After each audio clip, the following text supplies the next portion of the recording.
Video is sponsored by War Thunder. Fellas, Yay. have you ever wanted to get trampled to death by wild animals, do battle against midget pirate So this is the other video necromancers, of accidentally travel to another dimension, this go game. insane, and die, all within the span of 2 hours? Well, Huh? if so, you've got two options. One of them involves swallowing 60 milligrams of DMT, and the other is playing Conquest of Elysium 5, because all of that is exactly the average Conquest of Elysium experience. This is That's a what game I'm starting where you to don't get question from the last why few there's a videos I've chicken seen. man with snakes for legs. You merely Huh? ponder whether your level 9 flesh that pile could cockatrice? swallow and digest him. But don't Ew. worry, Vorphilia is not the topic of today's video. Instead, that- we'll be playing as the new faction. This can't be the one where Sandy Cheeks is a fucking giant and is using her massive cock to suck up cars. And the only reason I even know of such a concept is thanks to fucking Oni Plays. It was fucking Sandy from SpongeBob SquarePants, and she was giant, and she had a huge penis with like a swollen urethra, and she Yeah. was vacuuming cars up into her penis. Please don't tell me it is that. Because whenever I see Sandy Cheeks drawn in a suspiciously cleaned fan art style, I can't help but picture that there is something horrific going on off screen, you know? Or whether your level 9 flesh pile could swallow and digest him. But don't worry, Vorphilia is not the topic of today's video. Wait. Did he say Vorphilia? I think that is what it is. Wait. Instead, we'll be playing as the new faction, the Guildmaster. This seemingly Oh, the innocuous man Guildmaster. travels the world establishing a variety of You did speak of how OP the Guildmaster would be in the hands of an intelligent player. Is schizophrenia scale off of intelligence? guilds in each of the major cities to gain advantages. I install a Mage's Guild in my enemy's capital and cast a spell to steal his eyeballs. Then, using Huh? a Banker's Guild, I repossess his house and pay several assassins to stab all of his Okay, just hearing these little bits so far, no wonder the Guildmaster seems so OP. close friends. This is very fun and absolutely broken. Don't believe me? Just look at the data. This graph depicts the economic power of a dozen factions. And you're on the top. Guildmaster is the red line, but you can't see that Oh, because it's all the way up above. here. Yeah. If this class was any less balanced, the Spiffing Brit himself would enter a vegetative state as he achieved the world's largest erection. But I was about to say, a Spiffing Brit mention. I need to react to some of his stuff as well. that's enough talking. Let's start the game and see for ourselves. I set up a match against 10 AI with a 200% buff to their income, and Oh after my. selecting a compelling name guess for our it's commander, to we load into be the fair, world. Guildman. Starting off on a mostly uninhabited island is very fortunate for us, but if we want to start abusing the guild system, we're going to need to accumulate some resources. So I waste no time and begin killing the locals. These gray people are called the Independents, Why'd you and say I it know like some that? of them look like humans, but trust me, they're a lot closer to ants or maybe a sentient fungus. As such, they have no rights, Which- and we will be exterminating them. After So they're basically no more than like a poor militia, basically, is what you're telling me. a few turns, we managed to take a couple of cities and even a silver mine to bolster our economy. Bro, Right we on just time, we also started. receive a notification that one of our enemies has been ripped apart by otherworldly horrors. Don't worry, What? this is not uncommon. In fact, it's actually pretty good, because the Scourge Lord is a high-level griefer. His faction mechanic revolves around erecting obelisks all over the map and turning Wait a the minute. entire world into a giant That took me a moment to even register what I just saw. Fucking Tekora being a high-level griefer is pretty accurate. His faction mechanic revolves around erecting obelisks all over the map and turning the entire world into a giant desert. I look at Oh. a thriving metropolis and think, wow, I'd love to own that. The Scourge Lord looks at the same metropolis and thinks, what if it was a pile of sand instead? Point is, no one likes him, rest in piss, bozo. Fair Now that enough. we've got a I basic probably would stream want of him dead as income, I well. take our commander back to the island and start establishing a few guilds. For now, we're just going to stack thieves guilds because they give us a bit of money and also produce roaming gangs of brigands that can capture territory for us. But we can't control them, which means they can also wander into a random monster and die painfully. In fact, a brigand's internal struggle between being useful and dying to a swarm of bees is the ultimate exercise in personal autonomy. Additionally, we start up a couple of traders guilds. Each one of these increases our gold income by 10%. My inner capitalist is breathing deeply and groaning at the thought of stacking 50 traders guilds. Why First, groaning? we need more cities. After claiming the rest of the settlements on our island, I wait for winter to come around, at which point we cross an ice bridge into the northeast. Here, we find the Scourge Lord's abandoned citadel along with a shitload of iron mines. Iron is a major military resource, so this is huge. We just have to kill all the slave laborers and claim the mines for ourselves. Except this one. It's guarded by a Why kill the slaves? You can just use giant slime that has acid for blood. So when a soldier runs up and stabs it, he and the 12 people closest to him are promptly dissolved in a pool of caustic chemicals. So we're leaving that one alone. But before we go any further, I have to tell you about the sponsor of today's video. 4 months ago, I was the victim of a highly unusual home invasion. The criminal infiltrated my house through the septic tank and ambushed me in my sleep. He grabbed me by the shoulders and with a cold, dead look in his eyes, he said, "Listen, guy, if you don't tell me about the most comprehensive vehicle combat game ever made, I'm gonna blow my goddamn head." Just the shifty eyes towards the finger trailing down his suit with what one could only assume is fecal matter. Me about the most comprehensive vehicle combat game ever made, I'm gonna blow my goddamn head off. To which I replied, that's easy. War Thunder is the most comprehensive vehicle combat game ever made, with over 2,500 tanks, planes, helicopters. My friend plays War Thunder. He plays a lot of these types of games. World of Tanks, World of Warships, or whatever that one's called, War Thunder. He plays those types of games a lot. I can't find myself getting into these types of games. I don't care what kind of methods they use to try and reel me in. It's not gonna work. I already have gacha games in my sights. I can't be affording to put another game like this on here. And ships from 10 major nations. But what about the realism? He screamed in my face. Why you sweet spitting? summer child. The graphics and sound effects are so realistic that I've completely lost my grasp on reality. He put the gun down, and I continued. The best part is there's over 95 million players to share this experience with, and it's available on PC, console, and mobile devices. The power of War Thunder made this man reconsider his life choices, and when I told him that each vehicle is meticulously modeled down to its individual components with in-depth damage x-rays available on every kill, he I was about to say, it even shows how everyone fits inside the fucking thing. Individual components with in-depth damage x-rays available on every kill, he broke down crying. I was a fool to spend my life crawling through septic tanks when I could have been playing the greatest game of all time. Is that a Shrek Please TV? Forgive me. To which I replied, I will. But only if you click the link in the description to try War Thunder for free. Why you New shove and him like returning that? PC and console players can receive a massive bonus pack featuring multiple premium vehicles, 100,000 silver lions, and 7 days premium access Silver for a lions. limited time only. That man did it, God, and premium. now he's a doctor.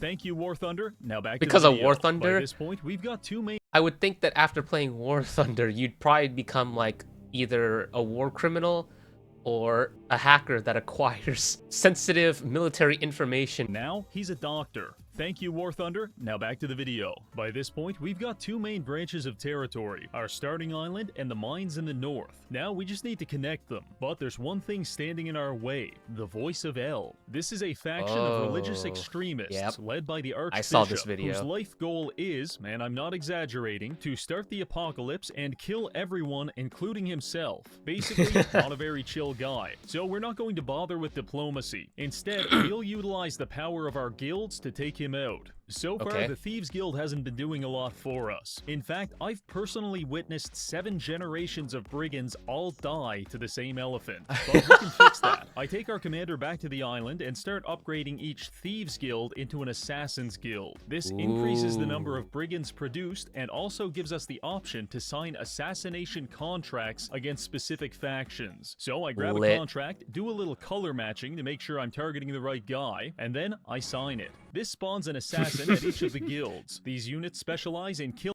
have to pull up the color card to make sure that you are the right one. Killing enemy commanders, and if a player has no remaining commanders, their entire faction gets wiped out. So now you probably see the vision. Establish hundreds of assassins guilds all over the world and massage our enemies into extinction. That all sounds fine and good, but right now we've only got 3 assassins, and the first one drowned in shallow water, the second accidentally got teleported into a magical forest 700 kilometers away, and I just generally don't have a lot of confidence in the third one. So for the time being, we might need a more conventional approach. That's gonna use be our new income of iron to recruit a bunch. That's either gonna be one thing. Is he's either gonna prove Reggie right, and he's gonna die in a really stupid way, just like the other two, or it's gonna be an example of Chekhov's gun, and it's gonna come back around in the future. Of crossbowmen, and we start heading toward the Archbishop. We close in on his capital city, but it's too well defended. So instead, I capture a nearby city and start using it to recruit siege weapons. In response, the Archbishop performs a ritual to break the first heavenly seal. This summons one of the 4 horsemen of the apocalypse, Pestilence. That's a crazy response to getting a new neighbor, but we'll roll with it. Luckily, the horseman is like 200 kilometers away. However, he is heading straight for us, so it's time to hurry this up.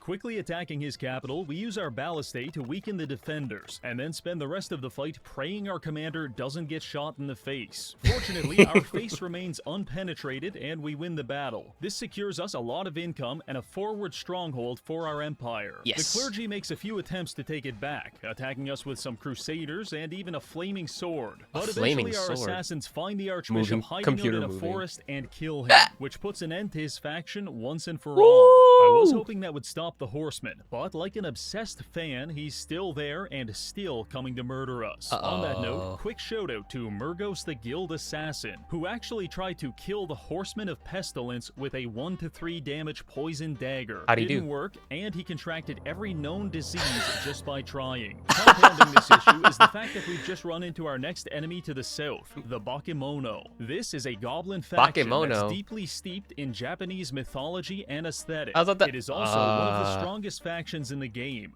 Why?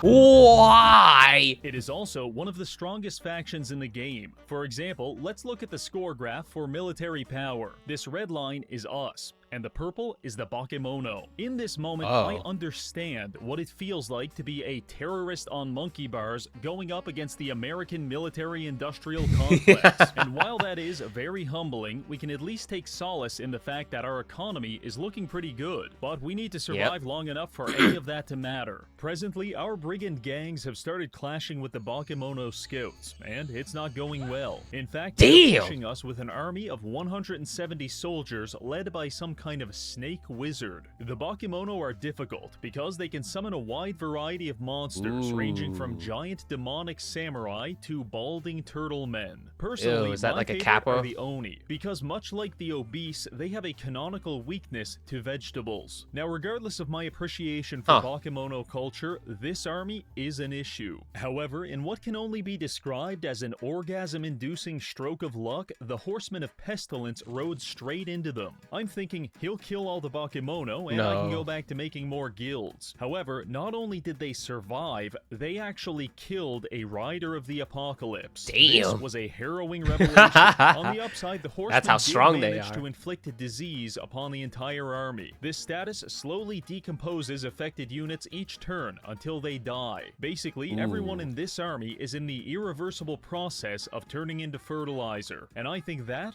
is pretty cool. Just to make sure they don't get any ideas about attacking us before that happens, I assassinate their general, which leaves around 120 units stranded without a commander. I call this a dead army. Not because it's dead, but because without a commander, it can't move. That's normally a moderate inconvenience, because you can just send a replacement commander to go get them. However, in the world we are striving to build, we will produce so many assassins that every turn we're killing the commander, the replacement commander, and the replacement commander's replacement, thereby completely paralyzing our enemy's military. Damn, that's I know so this probably smart, comes across though. as the ravings of a meth-addled lunatic, but it's possible. We just need more guilds. With the main Bakimono army turning into mulch, I invest in furthering our guild infrastructure. This results in us running into an orange faction led by the Enchanter. This is, without a doubt, the worst faction, because their commander is an agoraphobic maniac that never leaves his castle. Instead, oh god, he is that spends the all Asmon day using high-level incel magic to create an army out of God. inanimate objects. This used to be a tree. That was an iron mine.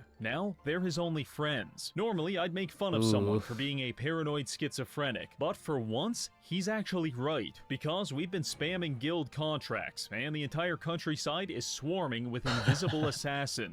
Luckily for the Enchanter, he's too pathetic to assassinate, so I return my attention to the Bakimono. I've sent a few medium-sized armies into his territory to test his defenses, and he kicked the ever-living shit out of all of them. You see, we're at a major disadvantage, because he has real magic, whereas we just have vague ideas about capitalism. I have concepts of a plan. Point is, if we want to win this war, we're going to need a plan. So, here it is. Step 1. We infiltrate Bakimono territory with a guild master, and start establishing thieves guilds behind enemy lines. This will severely damage their economy, and the brigands produced will destabilize their borders. Basically, we're doing sleeper cells. Step 2. We invest hundreds of gold into a massive assassination campaign to degrade Bakimono leadership, and kill off their high-level casters. Trust me, it's a lot easier to deal with 300 shitty goblins than 30 magical demons. Step 3, we capture a forward operating base and begin recruiting dozens of catapults. Then we establish an alchemist's guild, which allows us to mod. The common trend I'm seeing here is that siege artillery is like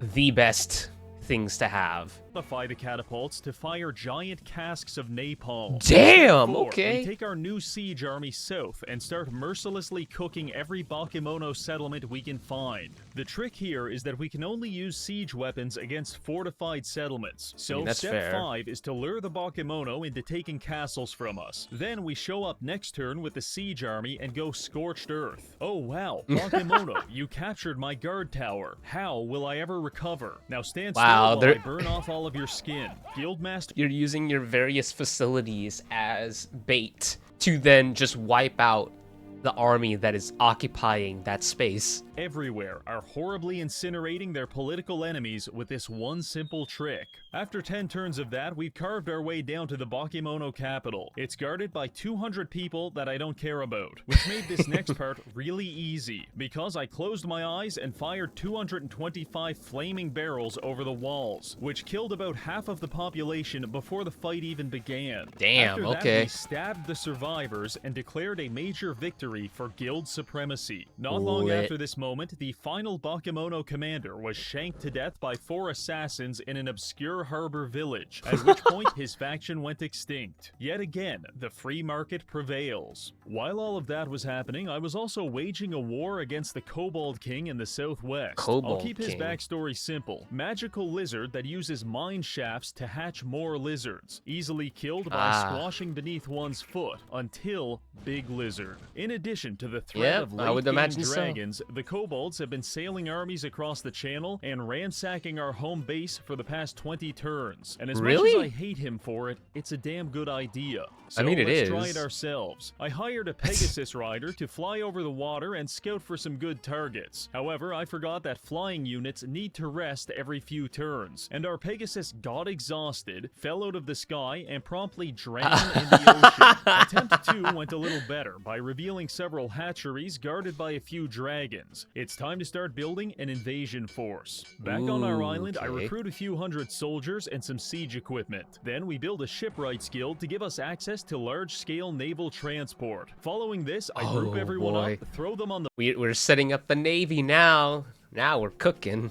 boats and set sail for the Cobalt Port of Blackwater. Mid-transit, we got intercepted by the, at the time still alive, Bakimono Navy, which initiated naval combat. That's right, the year is 2025, and Warhammer Total War 3 doesn't have naval battles, but Conquest of Elysium 5 does. In fact, naval combat is a lot of fun, because it has very different strategies. It is totally viable to use a pyromancer to burn a hole in your enemy's ship, at which which point the entire thing will sink, killing everyone on board. Or if you're more sadistic, you can just cast mass confusion on the enemy crew, which causes them to beat the shit out of each other before accidentally falling overboard and drowning. Now you tell me which one's the AAA game. Anyway, the battle went fairly well. The enemy had several amphibious kappas, but we brought enough ranged units to kill them on approach. The bigger issue was our commander had a cursed item that forced him to behave like a suicidal maniac.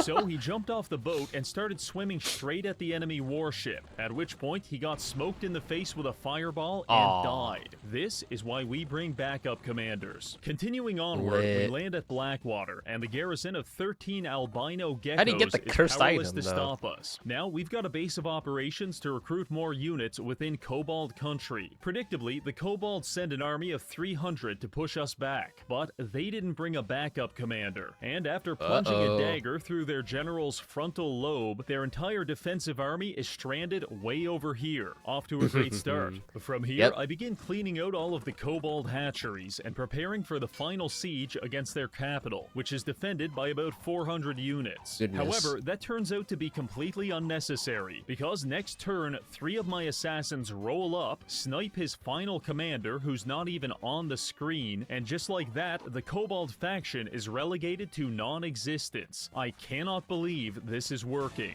Bringing out the Kobolds in Bakimono was a huge milestone. You doubted them. You doubted their abilities, but look at them now. They're proving themselves worthy of your praise. But according to this graph, there's a foreign superpower rising in the west, so we've still got some work left to do. However, for the time being, I decide to double back and focus on infrastructure. With 30% of the map now under our control, I put assassins guilds everywhere. Major cities, market villages, even goddamn sky castles. You can't go anywhere without getting stabbed. Boris Johnson would be proud. Oh this God, sounds Boris great, Johnson. but the major drawback is how long it makes our turns. Because every time I sign an assassination contract, I have to watch patiently for 5 to 7 minutes as my 75 assassins bumble around the map and drown constantly. If you don't mind not knowing what the fuck is going on, you can fix this by setting the turn timer to 50 milliseconds. Oh yeah, this is so much better. Other than that, I also upgraded all of our assassins guilds into Shadow Stalker guilds. Oh God, this doubles the it just amount keeps of brigands growing. they produce. So when you look at this swarm of armies patrolling the map, just remember that only 5 of them are manually controlled. The rest is an extension of our will, like some kind of autonomous assassination appendage. Right. Additionally, I went to the Alchemy Guild and recruited about a dozen alchemists. Then I hyperinflated the global currency by spamming Greater Alchemical Conversion 500 times. This converts 1 iron to 7 gold, and with 12 alchemists, that's an extra 84 gold per cast, which we then use to buy 84 iron, and the cycle continues. Also, I've been trying really hard to ignore the Enchanter, because I feel a certain respect toward his antisocial tendencies. However, on one occasion, he actually worked up the courage to leave his house, and I'm not proud to say this, but I accidentally trampled him to death with a bunch of horses. Accidentally? Worse yet, since he didn't have any friends, his entire faction immediately died. Wow. My guilt is immeasurable. To cheer myself up, I decided to build a Void Pilots Guild. This allows us to recruit special boats that can sail into different dimensions. It is not enough that we conquer mankind. Other realities must also— Are we sure this is just a simple guildmaster? How the fuck do you gain access to something like that? Like, dead ass. How do you just gain access to a fucking boat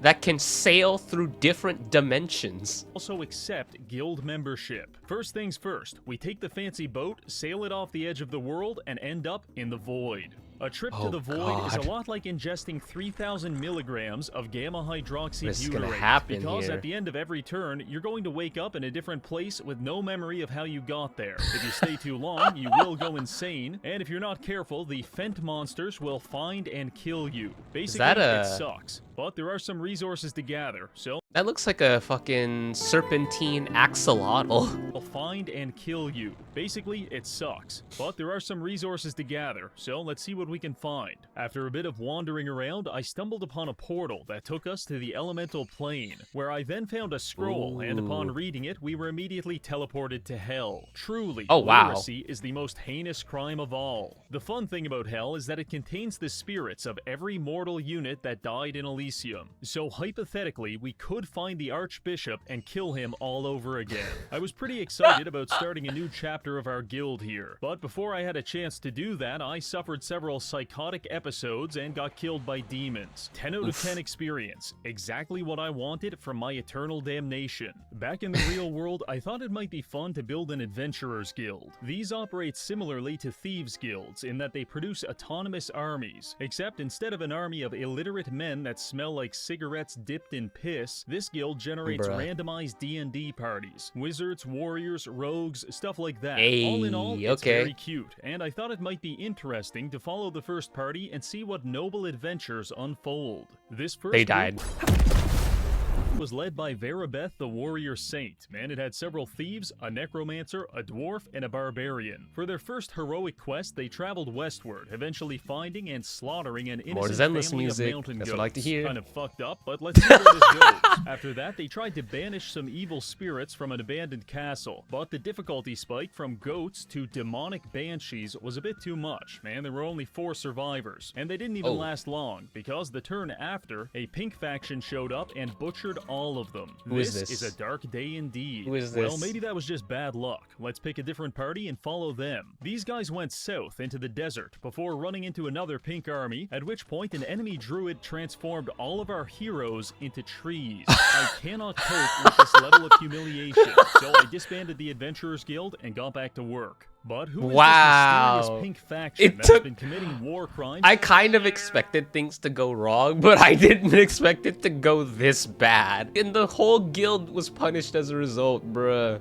That's wild. Against the good members of our guild. Turns out it's the Senator. This faction is a Roman republic focused around gold generation and massive armies of legionaries. They're actually pretty similar to us in playstyle, so fighting them should be a good test. One notable difference is that this version of the Roman Empire appears to have figured out how to domesticate mythological creatures, such as giant crabs and even giant enemy crab. I find this to be a thought-provoking historical revision. Could Joe Swanson Family Guy have stabbed Julius Caesar 23 times if he was protected by an honor guard of crustaceans and horny furries? Historians may never know, but we're going to find out if our assassins can, because you better believe I'm signing 75 contracts against the Senator every turn. With a contract killer occupying about 50% of the squares on the map, it has never been more dangerous to be alive. We're killing everyone. Political enemies, random animals, doesn't matter. If you've got a pulse, we've got a problem. Speaking of problems, the Senator is pushing us from the west with several armies. Naturally, we kill the commanders, but then he rolls up with a new army, combines it with the old ones, and keeps pushing. We kill the new commanders too. That's actually kind of replacing them really fast. And that's kind of smart, actually. Dozens of armies into one mega death stack of nearly 1,000 pissed off Romans, which I don't even think we can fight at this point. Oh my god!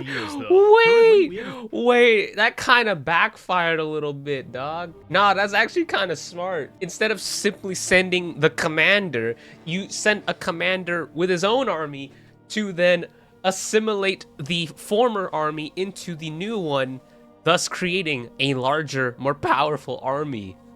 Wow.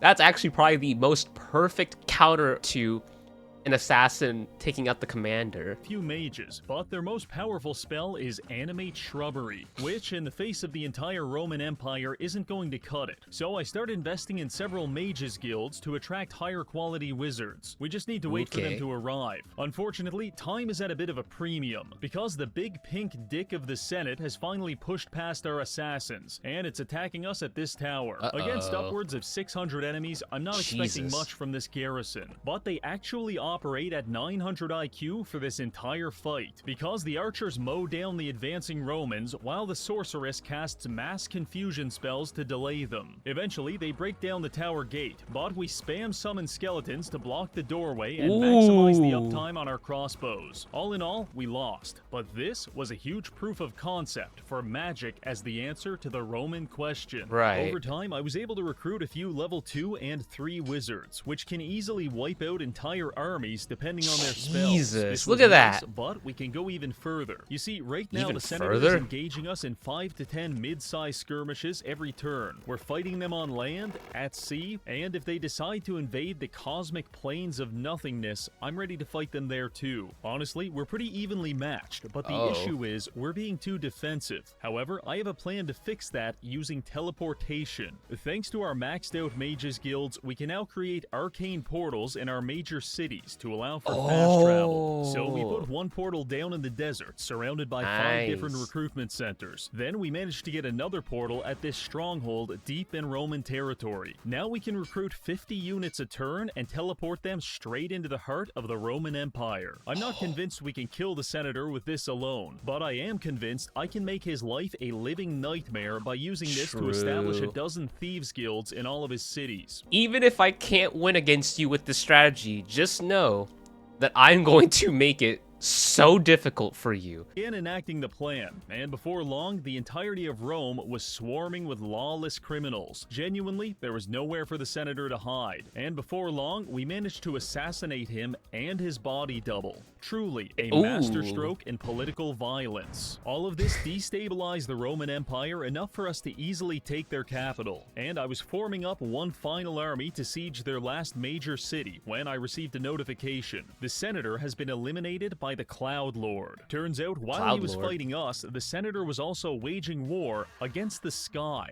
More specifically, a race of winged cloud people. And whether or not they realize it, by killing the Senator, they just made us the most powerful faction in the game by a wide margin. You see, the Senator was the only faction that was capable of matching our sheer volume of brigand hordes. And much like a game warden mowing down feral hogs from a helicopter, he was keeping our population in check. That's a bit overkill. But now without him, we're going to run absolutely wild on Elysium. Every turn, I add 5 more thieves guilds to the map, and every turn, the swarm of brigand thieves intensifies, swallowing up everything in its path. After 20 turns, we have captured so much territory that our economy has become the economy. I was about to say, compared to yeah. the remaining factions, we are like the omniscient nation of every billionaire in the world. Oh while God, that everyone else is some kind of illiterate. that is horrifying. Yeah, no, that is a true amalgamation of every like rich person that exists. Kind of bad that it actually kind of works.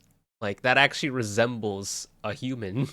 Of every billionaire in the world, while everyone else is some kind of illiterate dirt salesman. On that note, there are only 3 resistance factions remaining, and I won't pretend that killing them was difficult, but it was kind of fun. Here's how it went. First target, the Markgraf. Basically, it's a society of gnomes that dabble in the occult. I dabble in building a gigantic army and staging naval landings at their major cities. This faction likes to turtle up, so I made an engineers guild and had the boys modify our ballistae to fire electric bolts. This has maximized our gnome killing efficiency. As we close in on the final gnomish settlement, the Markgraf gets desperate and begins performing necromantic rituals to summon an army of the dead. But he's about 90 turns too late for that to matter, and we waste no time wiping him out at Jabero. Next up is the Baron. Traditionally a very powerful and versatile medieval faction, they've since been relegated to hiding out in their castles to survive the vermintide of brigands that have been unleashed upon the world. However, the Baron also struck up some alliance with the Cloud people, and he started using Cloudfolk commanders and soldiers. This is a problem, because they're completely immune to poison, which makes them almost impossible to assassinate. On top of that, ever since I started making assassins guilds, the Baron himself has been in hiding, and I haven't seen him for about 100 turns, until randomly, one of my scouts found him hiding out in the mountains. Upon being spotted, the Baron fled into a nearby city, but we followed him, and while his armor can deflect crossbow bolts, it cannot deflect a full blast ballista to the face. This is the fantasy equivalent of executing your political enemies with an anti-aircraft gun. After that, we just had to manually clean up a few Cloud soldier armies and then capture his final castle. Final target, the Cloud Lord. This guy was the hardest of the 3 because he has decent magic, good mobility, and I don't know what any of his spells do. For example, this castle is oh God, the mystery the fear of the unknown, not knowing what his spells do is probably the scariest thing about it. A rainbow wall. I have no idea Rainbow wall? what that means, so I sacrificed 120 men to find out. Contrary to popular belief, the rainbow wall doesn't turn your soldiers bisexual.